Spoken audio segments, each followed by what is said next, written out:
Hey everybody, I'm Ryo Yamaguchi, the publicist at Canyon Press, and you are watching season 2 of our interview series, Line Break, which goes off the page and into the homes and minds of our beloved poets. I've been carrying on the dream, sharing the dream of my predecessor from season 1, Laura Buccieri, of wanting to see more poets represented on screen, talking shop, answering questions, and taking us behind the scenes of how they do what they do. So for today, I am extremely excited and a little nervous, awestruck to be talking with Carolyn Forché. Carolyn, thank you so much for joining us. Can I ask how your morning's been, what you've been up to, what you've been reading? It's been quiet and rainy and a lot of birds, very busy in the garden. And mostly I've been thinking about the dire situation the world is in at the moment. And so reading, I read a dozen books at one time. So yeah, I wouldn't be able to single them out, but I don't know why I do that. I keep them all going. It's like pots on a stove, and I have them all marked, but I jump around a lot. So Yeah. The mind is a mansion of many rooms, I suppose, right? Yeah. Although I have to agree with you, it's been difficult for me to not stay essentially glued to the news. And I, probably read the news for an hour and a half or so this morning, just trying to keep up on, what's happening. It's and the changes. But I think we'll absolutely get into talking about Ukraine, and I also want to talk about just obviously poetries of witness in general with you. Before we do that, though, in keeping with the spirit of the show, I was wondering if you could do an introduction for yourself, your name, although we've just heard it, any pronouns you want to identify, where you're calling from, the most recent book you've published, anything else you want us to know? I'm a she. My name is Carolyn Forché, and I live in Bethesda, Maryland, which is just outside Washington, D.C. I've been here for about 3 decades, and I teach at Georgetown University. I just published a work of translation with Canyon Press, very dear to my heart for many reasons, for many years. This is America by Fernando Valverde. Got it here too. Poet from Granada, Spain, like Federico Garcia Lorca. And he made a journey to the United States. When he first started coming to the United States, he began traveling all over the United States, and he got very interested in American violence and American gun violence in particular, and visited all the places where mass shootings had as yet taken place, and spent time talking to survivors, walking the grounds, trying to imagine himself in the minds of everyone involved, including the shooters. And he even held and fired the weapons used to see what that was, and meaning on a range, of course. It reminded me a bit of the poet in New York, of a poet. When Lorca came to the United States, we were also in a very dire time. It was the Depression, I believe. And so he, Valverde, while not walking in Lorca's footsteps, certainly intrigued me as a kind of de Tocqueville, coming from Spain to discover America in this period. And the book of mine that I most recently published is In the Lateness of the World, which is my first book in 17 years. I'm not terribly prolific, at least in terms of publishing. I don't publish a lot of what I write. I keep it all in boxes. But anyway, I'm very happy to be here and very grateful to Copper Canyon for publishing my translation and for publishing such extraordinary poets for so many decades. It's really the finest independent press exclusively devoted to poetry in the United States, and maybe in the world. I don't know, but I'm quite I'm beholding to it, and I'm grateful to all of you, all the staff. Thank you, Carolyn. That's just the most generous words, and we are so thrilled to have you here as a translator, and Fernando's book is amazing. We have a long history of translation, and this book is so important for us in that list, translation, for everything that you just described. I thought you did such a beautiful job talking about. I never thought about de Tocqueville, but that's such an apt comparison, I think, for Fernando. I'm very interested in in Fernando Valverde's as part of this pan-Hispanic cohort that you describe in the introduction. I kind of want to talk about that, but maybe before we get ahead of ourselves here, it seemed like maybe you'd have a poem to read from there, if we could do that. I thought I would read, a lot of his poems are long. It's a wonderful book, and I'm so happy that it's bilingual. Yeah. Because people can read it in both languages and catch me out on my mistakes. Mm-hmm. This one is raza, it's race. Yeah. Because all the fathers and mothers of my parents, all time past, are earth, but also language. Words like Spanish, gypsy, black, or immigrant. Words that rise like swords, walls that are constructed with words, the old continents, the new continents, with the fading kingdoms and kings over there on the same ruins, on the myths and oracles. America rises. Into her pour the children of the grandchildren of civilizations, children of Rome and Greece, settlers of Egypt, nomads of India. Its rivers flow into the womb of the Mississippi. They bring the water in their veins. They water the fertile land. And then they are food for the trees, oxygen for the lungs of other men, water again in the combination with hydrogen. America is watered with the blood of civilizations. Past is the word that keeps the balance on their lips. The present is yesterday. The future is yesterday. The fruit after a storm was bitten. I say Spanish and I do not understand. I say Spain and my eyes fill with melancholy, but also my heart with flowers gone of a mineral taste, as if it were the smoke of a distant fire. Only the color of the land where I grew up is as certain a race.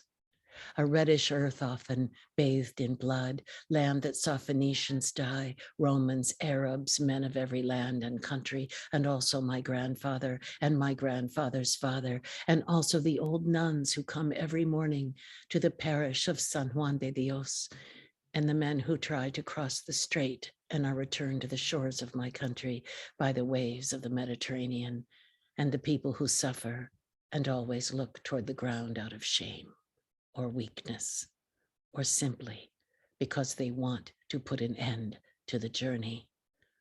My race belongs to that land, and the word land, and the water that cleans it, without paying heed to the blood that drags it away. So this poem reminds me a bit in its cadences of Whitman, and even in its sensibility of Whitman. But it's a kind of an invocation. It doesn't appear at the beginning of the book, but I wanted to read it, especially because of how global it is in its vision in this moment. Yeah. That was a very powerful reading, and I was very attached to the sonics of the English and thinking about it in the Spanish, and bringing up Whitman and that kind of incantatory, bardic quality, which I think also, of course, when I read Valverde's poems in this book, I mean, the Bible is always at every turn, of course. I mean, it's thunderous and blood and the earth, but you also mentioned Lorca, and I'm interested in so going back to this pan-Hispanic cohort and a sense of contemporary Hispanic authorships. I'm really curious about your perspective of how Fernando is situated as a bridge between Europe and the Americas, but then also as a link back, religio, link back to folks like Lorca, and then going back to Whitman and things like that. So both temporal and spatial bridge. Yeah. There was something that I wasn't aware of until I believe it was either in Mexico City or Colombia, Bogota, Colombia. I had gone to read in both cities, and in both cities, both times, I became aware that there was a group of young poets. They're all about Fernando's age, maybe a little bit older, younger, within a generation or so, but they're young and they're vibrant and they're all connected to each other and to a press called Valparaiso Editions, which is published in several countries. and I became aware that they were attempting to build the infrastructure for a literary culture that would bridge Spain, South America, Central America, Mexico, and hopefully the United States. It's a complicated question because in the United States, Spain is often thought about as a colonial imperialist country from the past, and that a country that settled other countries and colonized other countries. But today, the culture and the language, they're very connected. And I think that the embrace that the poets of South America and Mexico and Central America gave to Fernando and his friends in Spain was a very important moment, and a very important connection that was made for the language and for the deep culture. It allowed a community to form that hadn't formed before, and this is so important. And Fernando was thought to be one of the premier poets of this group. They all told me, oh, you must meet him. You must know his work. He is such a great poet. And so, of course, I was curious. And when I met him, I found him so warm, so open, magnanimous, curious, smart. It was just, we had an immediate connection. And we talked about my making a translation of his work, and finally that came to fruition. And I think it's a marvelous book. Yeah, yeah. So there's Ali Calderon, there's Federico Diaz Granados, there's Francisco Espinosa, there's all of these poets, and they're all coming from different countries, and very, it's a great group. I hope that readers in the United States will get to know all of their works eventually. Yeah, yeah. It seems like we're at a very powerful moment of coming together, particularly across countries, and the relation to history. It's interesting to me. I'm in Santa Fe. I'm based in Santa Fe. I'm talking to you from Santa Fe, and I'm surrounded by an American Pueblo culture that is also deeply Spanish colonial. It's a really interesting that there is a Latino diaspora and a Mexican diaspora, but it's really Spanish colonial here, and that history is alive here. And it's fascinating to see that in these literatures and think about the relationship between Europe and the Americas. Yeah, it is. Yeah, you're lucky to be in Santa Fe. I love that area of the world. Oh yeah, it's really wonderful. Of course, look me up anytime. A burrito on me. Okay. Yeah. So I want to talk a little. I mean, I love hearing these poems, and I know that you're a very sonically oriented poet. I think when I was listening to another interview you gave, you talked about in your own writing process, pacing around and reading the poems out loud. And I'd kind of like to talk about that element in your work as a translator, in your work in translation, sonic elements, also the moral dimensions of translation. The word I want to use here is faith. Like, how do you enact faith toward a work? Translation is so special. It's a phenomenal experience. There are two ways that American poets translate. One is not so common, where they actually have both languages and work in both languages. I work in Spanish, so I'm comfortable in that mode. And then there's also cooperatively translating with native speakers of a language, working with poets who have a great facility for American English, and the attempt then is to make a fine poem in American English, working from the notes and input from a native speaker translator. There's a lot of criticism of the latter mode, but I think it's vital and important, and we wouldn't have very much contemporary work in translation without that mode. So I respect it when it's done with respect and with attention to the sensibility of the original work, and not only the lexical, information that is provided in the trot, that in order to translate, you kind of have to enter into a very deep conversation with the original poet, whether they're alive or not. That you have to You have to become them as a poet. You can't write yourself onto the page. You can't make them into you, or make their poetry into the kind of poetry you would write. So what I love about it is you get to be someone else for a little while, which is a great relief from the tyranny of the self. Yeah. Oh, I mean, it's so wonderful. I love that kind of, I mean, I'll say body or mind occupation, in a way. Like, yeah, I love, everyone has such different perspectives on this, and I've been privileged to hear many of them. And I think of like Tomasz Salomon talking about translation as licking the different sides of the same ice cream cone or something like that. That's so Tomasz, right? It was so funny. Yeah. What a wonderful poet, wonderful human. Yeah. I'll just, that image has always stuck with me. Well, I'm thinking about the tyranny of the self, Carolyn. And so there's a question that Laura used to ask in season 1, and I really like to ask it every time. And this is, so let's kind of walk back in your own self, in the tyranny of your own self, to the first moment that you can recall recognizing yourself in a work of art, in a piece of literature, in a movie, in a song, something where you felt finally you were seeing yourself in something else.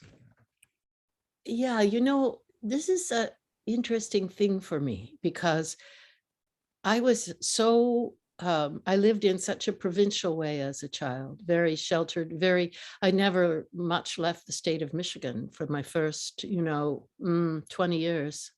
I crossed the border into Ohio, I crossed the bridge into Canada, but those were very exotic places and they were only a few miles away. So I wanted to know the rest of the world. So I was always reading to know about other people and to climb into other sensibilities. I especially also wanted to know the past. I read a lot in the 19th century books when I was little. And I even started a novel when I was 11 years old that took place in the 19th century, a century I knew nothing about, except from the books that I had read. And it starred a character very much like me, only she lived 100 years earlier. But I didn't see, I grew up in a family that was ethnic, and my grandmother spoke Slovak in the household, and so I was a weird combination of things. So I never actually saw my weird combination of what they call now identities in any other literature. But later in my life, I had moments in art and in writing. When I was a child, I remember the first time I was taken to the Detroit Symphony. It was summer and it was held outside, and an older, a very older person, a teenager who drove, invited me to come to the symphony with her. And this is something no one around me ever did. And I watched the whole audience transfixed, and I heard the music, and the stars were overhead, and I was absolutely transported and thought, this happens in life. My grandmother used to tell me about the opera and all of that, but it was not something I could identify with at all. And then I was taken to the Detroit Institute of Arts, and I stood in front of the Diego Rivera mural.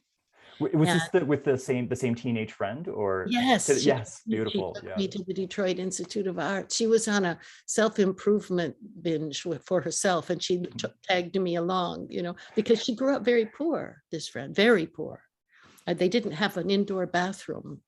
So she drove an old jalopy, and she dragged me around to cultural events with her because she wanted to escape, And we did escape. And I remember seeing the mural, and it was gigantic, and it was absolutely powerful. And it was a mural of workers in a factory. And my father worked in a factory. So I had never seen a painting of, factory workers before. And so I suppose you would say that was a moment of recognition. And then finally, I would say maybe reading Anna Akhmatova's poetry for the first time. I had, I had a job in the Library of Congress, and we used to be able to go up in the stacks and, wander around. And when I was off duty or even playing hooky from my job, I would go and read the poetry in the stacks. And I found Anna Akhmatova in a translation by Stanley Kunitz, and Max Hayward, and opened to that preface to Requiem. And that's when I read for the first time what really was at stake in the 20th century in poetry, and now in the 21st, and what poetry could really be. So that spoke to my soul. All of these moments did, but I never saw the combination that I was in any other poetry or literature or work of art. My, what they call identity now was too complex. It was too mixed for me to see myself exactly. And I didn't really want to. What I wanted was to know what it felt like to be another person. I suppose that's what translation is about too, right? Yeah. That transformation into another way of being. I'm very struck by this image of you as the young girl, you know, from the Rust Belt, standing in front of the scale of a Rivera labor mural, like, and Right. how powerful that must have been, you know. Oh, it was stunning, because I didn't know you could paint that, you know. Yeah, of course. Yeah, tells so many stories along a tableau, you know. And I'd only seen paintings of royalty and saints, and you know. So yeah, I have to ask. I'm going to put you on the spot. If you remember the piece of music from the symphony, I'm a great lover of symphonic music. I think that was Vivaldi. Perfect. I think they were doing that because it was, I remember it was a little chilly, so it must have been really early in the season. Yeah. And I think that's what happened. Yeah. Amazing. I'm not, I could be wrong about that, but what was amazing to me was the attention on the faces in the audience. Yeah. I watched them too, you know, because I had never seen anyone take in music outside live before. Yeah. And they were transfixed, and I felt transfixed too, but I never saw other adults look transfixed in Amazing. that way, you know. Yeah, to watch someone else go through a private joy or something like that, really incredible. Well, you bring up Akhmatova, and you've kind of begun to touch on a more specific follow-up I had to this question, which was sort of the first time you recognize poetry as being uniquely suitable to account for the truth, to hold others to account. If you think reading Akhmatova was that moment, or if you had others. Well, I wrote poetry from the age of 9, encouraged by my mother. I read a lot. We were allowed to read 4 books a week from the public library.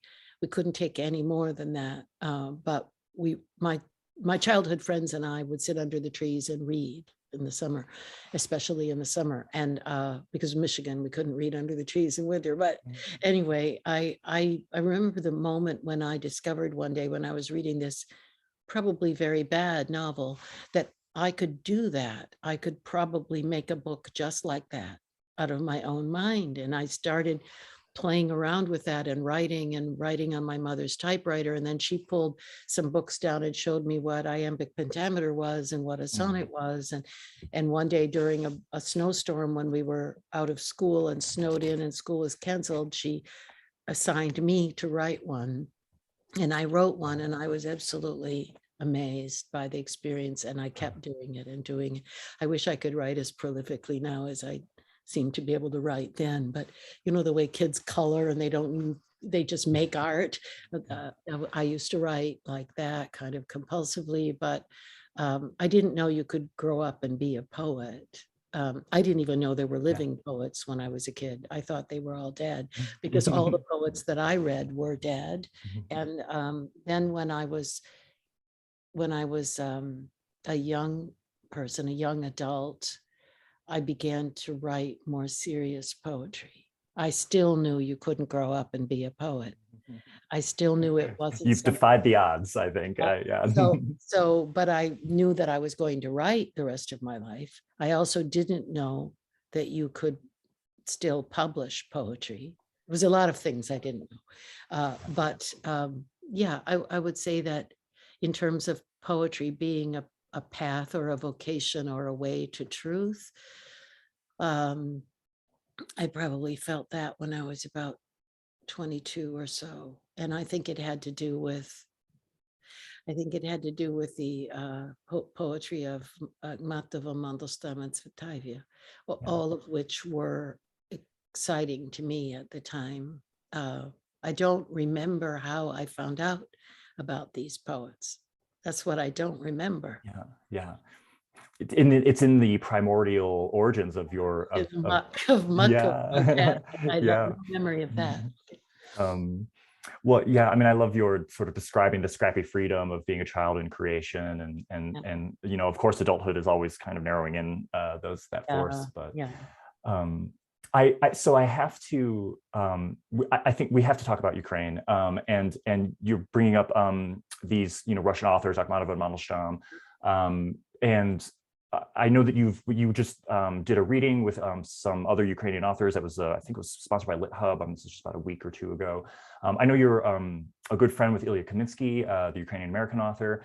I'm curious, what I've been seeing, it's funny, I just logged into Edelweiss this morning, a little, you know, a book kind of industry thing, and I'm seeing all of these catalogs that people have put out just in the last week of Ukrainian titles. There's a great list from the New York Times today of Ukrainian books. And so I'm curious what perspective you have on this tremendous literary effort that's being undertaken now to bring Ukrainian voices to the fore, to bring them to American readers for one, but you know, and elsewhere.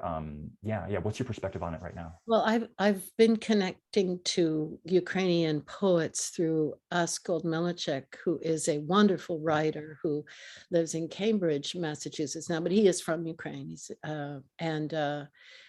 I traveled to Ukraine with Ilya Kaminsky in 2004, and Odessa is really a Russian-speaking city largely. And Ilya, of course, was from the Russian-speaking Jewish community, as is the current president of Ukraine. So there's a Russian-speaking community as well. But what hasn't been as well known are the writers who write originally in the Ukrainian language, because the Russian language, while spoken and written in Ukraine, there's also the Ukrainian language. And Askold has been really helpful, as has Ilya, in creating bridges during this crisis, especially, but even before the crisis, well before the crisis, of bringing Ukrainian authors into English and to a wider readership. There's a couple of anthologies now that are available. And one of the things that you should know that, you know, we did 2 large readings, one sponsored with LitHub, one with Penn, Voices of Poetry. Ilya organized one I was in, and Askold Melnichek the other.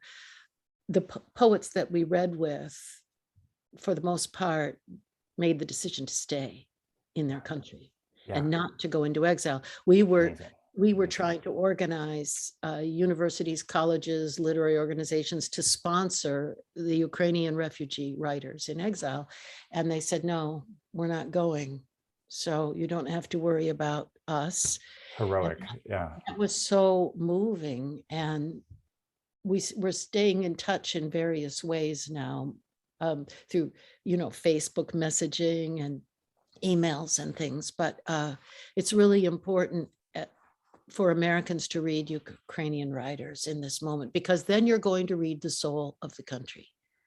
You know, when Leonid Gomez was taking me to El Salvador, he said, why do you send us ambassadors who are bureaucrats? Send us your poets, send us the soul of your country. So that's when I learned this phrase, the poets are the soul of the country. And Americans haven't been reading enough of the poets of other countries and other languages. That's why I'm so grateful that Copper Canyon is publishing works in translation. We need this because we can't know another people unless we read their poets. Yes. Yeah. Oh, beautiful, beautifully put. So I have, I'm getting a little conscious of our time, and I have this extraordinarily complicated follow-up question for you on this point. So bear with me for a second. Okay. So many years ago, I reviewed the anthology that you edited called Against Forgetting, and I've got it right here. Oh, yes. Okay. And I also want to show off my first edition of Gathering of the Tribes, right? I think it's the first, it's like the 15th printing, but nonetheless, not copyright. That is a very old book. Yeah, I'll have you know that I traded a book for that to get that. Anyway, but long story. But I was really grateful to have it. Don't say who you traded because it hurt their feelings. Okay. No, actually, I traded. It wasn't a book. It was it was like a stereo or something, a radio for a collection of books. Yeah, I was like 19.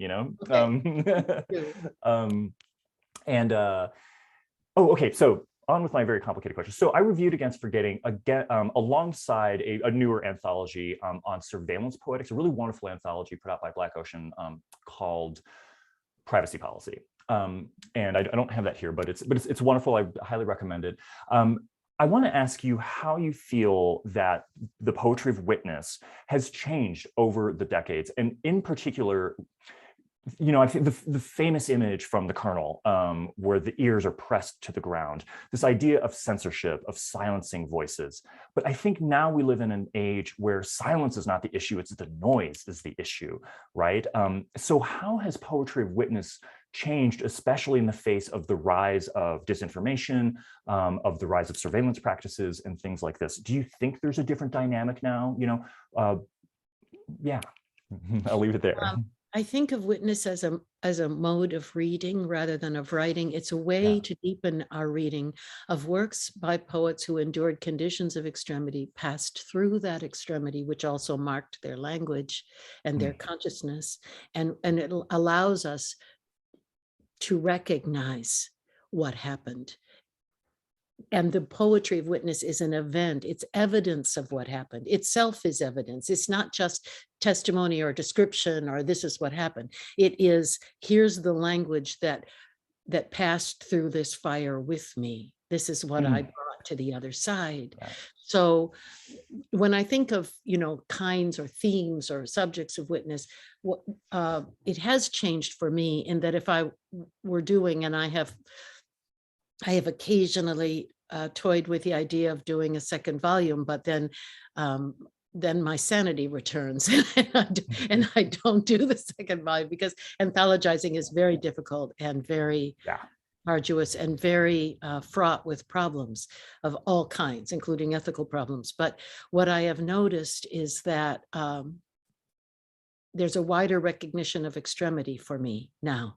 In other words, any Black person or any Indigenous person or any brown person or any person of color who lives in the United States and, and endures that life would have passed through a condition of extremity. Yeah. And so in the past, when I was publishing people of color from the US in selecting them for that volume, I had made it too narrow. I had thought, well, had they been in prison or had they been beaten by the police or had they been censored or had they been subject to house arrest? And now I see the extremity as much larger. There's an extremity of poverty, an extremity of silencing, an extremity of depredation of the environment. In a sense, it would be impossible to do the follow-up volume because all poets are living in these dire times. Yeah. And so you might have to have a different way of selecting and arranging such a book. When you talk about silencing and surveillance, I got very interested in the surveillance issue around the time of Edward Snowden, and we brought a lot of experts on whistleblowing and people who were trying to alert the public to the magnitude of surveillance and how intrusive it was in our lives, and I'm worried about it, and because something seems to be being constructed, and there's a Manichaean agon right now between democratic forces, including economically democratic forces, and authoritarian forces, including rigid, brutal capitalism. So there's a war going on, and Ukraine brings that war once again in a moment of flashing visibility. Yeah. And but there have been many moments of flashing visibility, including in Ukraine beginning in 2014. So when does war begin? Ilya would argue war never ended. Yeah. you know, that we've been in this continuous war with lulls, and the human species has to come to terms with this and has to turn away from brutality, oppression, selfishness, greed, and the institutionalized forms of it, and the institutionalized economic systems that promote it. You know, so we've got something a little bigger going on than we think, than we always realize. Yeah. And I think the poets are quite aware of it for the most part, all through the world. And the reason I think this is that whenever something really horrible happens, the poets always seem to, I don't know, very few poets seem to side with the Putins of this world, you know? Yeah.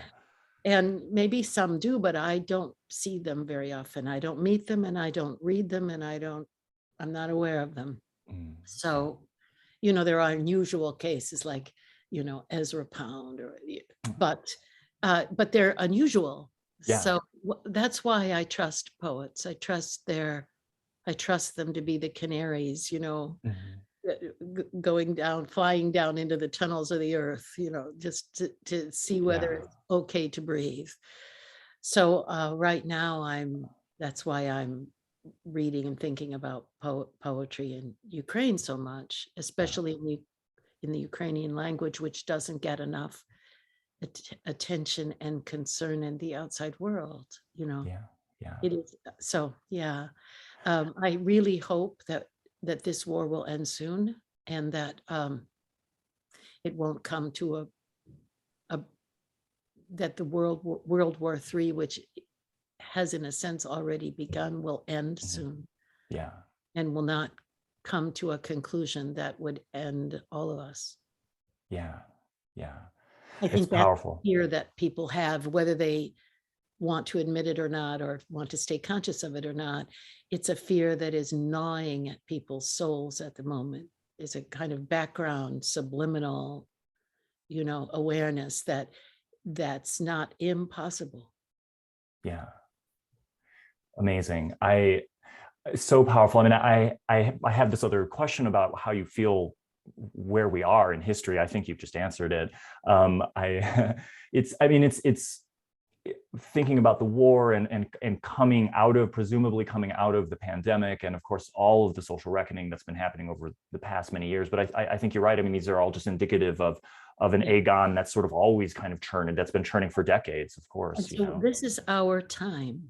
We can talk about the past and the sins of the past. We can learn from the past if we're wise, but this is our time, and each person has to decide for themselves what they are willing to do, what they're willing to sacrifice, what they're willing to contribute, and who they are. You know, we have to answer for ourselves who we are. This is our moment. We are alive right now. It's our torch, right? Yeah. The dead have given us the torch. This is our torch. What are we going to do?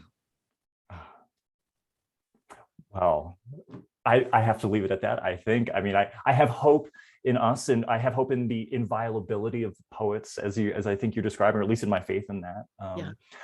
Maybe this is a good time to read another poem. Would you like to read another poem?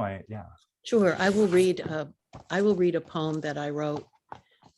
For this time, I wrote this for Ilya, and it was written back when we went to Odessa a long time ago. But this is about his city, and he had come into exile as a teenager. He arrived in the US when he was 16. Exile. The city of your childhood rises between steppe and sea, wheat and light, white with the dust of cockle shells, stargazers, and bones of pipefish. City of limestone, soft enough to cut with a hatchet, where the sea unfurls and acacias brought by Greeks on their ships turn white in summer. So yes, you remember? This is the city you lost. City of smugglers and violinists, chess players and monkeys, an opera house, a madhouse, a ghost church with wind for its choir, where two things were esteemed, literature and ships, poetry and the sea. If you return now, It will not be as a being visible to others. And when you walk past, it will not be as if a man had passed, but as if someone long forgotten, as if someone had remembered something long forgotten and wondered why. If you return, your father will be alive to prepare for you his mint cucumber soup, or give you the little sweet called bird's milk.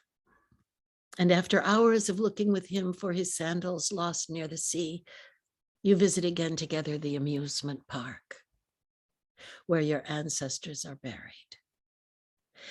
And then go home to the apartment house built by German prisoners of war to whom your father gave bread, which you remember surprised you.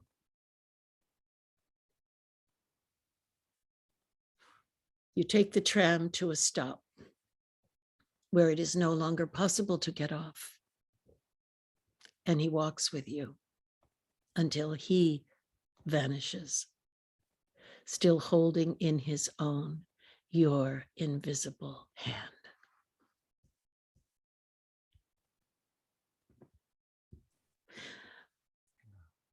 Carolyn, thank you so much. That's so beautiful. Sorry, I'm just a little overwhelmed here. Thank you so much for joining us. And this was such a wonderful, nourishing, important conversation, at least for me personally, and I hope also for all of you out there. Thank you for asking questions I haven't been asked before. I've tried hard, you know. That's wonderful. And thank you, Copper Canyon. Thank you for your questions. That was a lovely conversation. I really enjoyed it. Yeah, I did too, immensely. I'm so grateful to have you as part of our family here at Copper Canyon, and that we get this opportunity to do this. So, and thank you for. You published the first edition of the Country Between Us. You know what, my colleague Joseph told me to remind everyone of that. So that's absolutely. It was a fantastic edition, and I'm grateful for that. And so I've been in the family for a long time. Yes, of course. Okay, well, thank you. Thank you, and thank you for giving us, if not hope, this recognition. It's been wonderful. So thank you, and we'll see you all for the next one.